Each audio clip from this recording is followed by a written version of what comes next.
My name is Daniel Bushell. Class action lawsuits filed against cell phone manufacturers. Coming up. Insurers refuse public liability for cell phone use. The warning buried deep inside your mobile. And the next casualty catastrophe after tobacco and asbestos.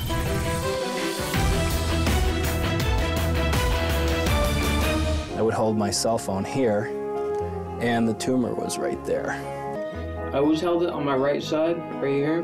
The industry should have put these warnings on these phones a long time ago. Professor Dariusz Leszczynski is one of the world's leading radiation biologists and brave. He knew phone manufacturers would try to end his career for printing groundbreaking research proving cell phones do cause biological damage. Professor Leszczynski joins us. Great to see you. How did the industry react?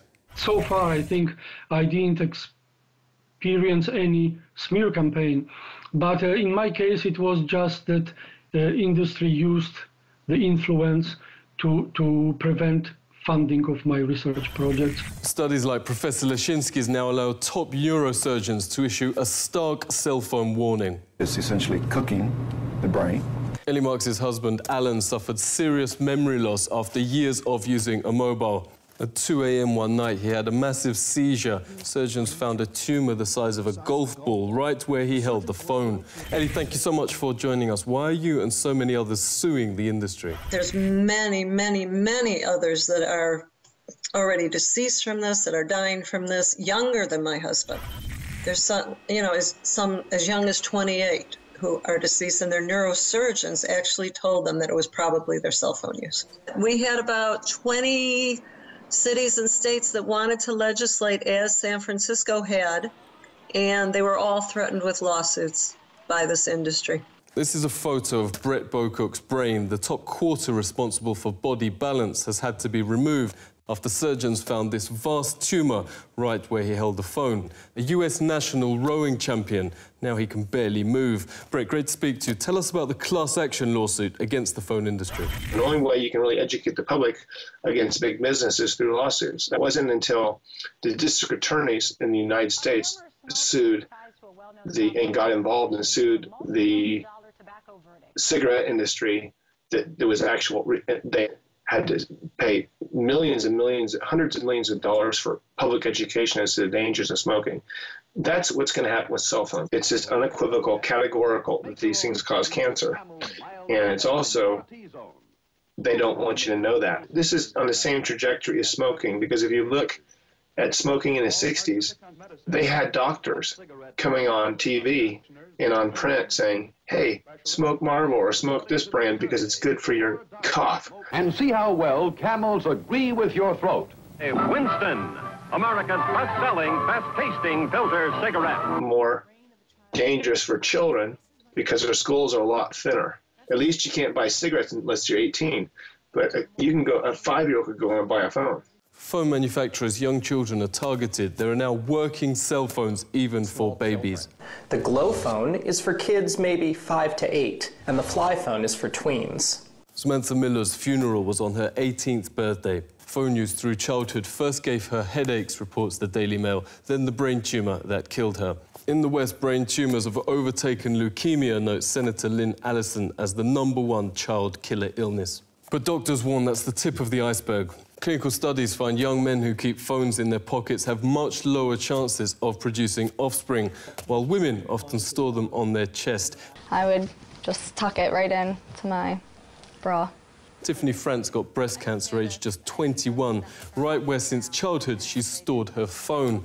These spots mark the areas of Donna James's cancer. Her doctors call this a new breed of distribution that exactly matches where women keep their phone. It's very unusual pattern where these multiple small cancers were confined to the upper inner aspect of the breast. And so I've never seen anything quite like this. This is a radiation detector in normal surroundings, around 30 microvolts a meter. Microwave ovens reach 800 microvolts.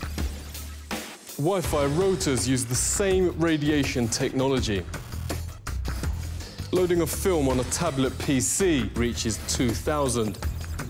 Some of the world's best-selling smartphones register over 1,000 times above normal levels. Insurers have in fact stopped covering cell phone manufacturers for public health. Insurance firms privately call cell phones the next public casualty catastrophe after asbestos and cigarettes. Phone manufacturers have now quietly inserted a legal disclaimer. On iPhones, you have to go to Settings, General, About. At the bottom, scroll down to Legal, and at the end, RF exposure, radio frequency exposure. Unlike most pages, the small print here can't be enlarged, but it reads, carry iPhone at least 10 millimeters away from your body. At the same time, the industry says all its studies show phones are perfectly safe. Radio waves from cellular phones are safe. Conflict of interest. Harvard ethics professor Lawrence Lessig calls industry-paid studies which consistently conclude phone radiation is harmless. Independent scientists, meanwhile, overwhelmingly find the most serious problems, from DNA damage, 3 times lower sperm counts, 290% more brain tumours, autism and birth defects. Former senior White House advisor and leading epidemiologist Dr. Deborah Davis has testified to Senate on the subject. She joins us. Great to see you. How do you explain the completely opposite findings between industry and independent studies? Anytime there was independent research, what industry would do was 3 things. First, they would go attack the scientists who had done the studies. They would try to get them fired, they'd try to get their funding taken away, or they would fraud. Then when that didn't work, they hired other scientists who knew nothing about the field to do studies that looked like they were replicating the other studies, but they really weren't. And when all of those things failed, they wrote a memo in which they said, if the cellular industry done its job, we think war gamed the science. That's a quote. War-gamed the science. Now, science is not a matter of war, not a matter of games. We're deadly serious about our health and that of our children. Wargaming reveals this leaked Motorola email is industry-paid studies purely for reassuring the public. We have sufficiently wargamed the issue. A sting has exposed how easy it is to get phony studies in print. Posing as a serious scientist, John Bohannon sent in a paper full of schoolboy errors, offering payment for publication. Incredibly, more than half the journals in these countries all around the world published it, even lying to the public that the study had been peer-reviewed. Investigative journalist Anthony Gucciardi has broken numerous health scandals. Great to see you. Surely big business wouldn't fake studies to put millions of lives at risk. Do we have documented precedents? This is exactly like Eli Lilly, which in the 1980s knew that Prozac was leading to suicides and aggressive behavior, the exact opposite effect of what they wanted. They knew that in the 1980s after they conducted the research. They hid the research, and it wasn't exposed until 2005 from the BBC. But then they would have their corporate interests do studies and talk about how great it was. Now, of course, they're required to admit, yeah, the antidepressants do cause suicide, aggressive behavior. Pretty much every shooter is on them. When these cell phone companies are forced to admit, yeah, the cell phone radiation does cause brain tumors, you know, it does do all this, and they're already saying this in their manuals. So it's already coming out, but once the public is aware of this fact, it will be even worse. Depressants. It will be even worse than tobacco. We invited the powerful industry lobby CTIA to discuss the issues raised in this report. They sent this one-line refusal. Thank you for contacting us, but we will not be able to do this interview. The industry's most respected journalist is Dr. Louis Slessin, editor of Microwave News since 1981.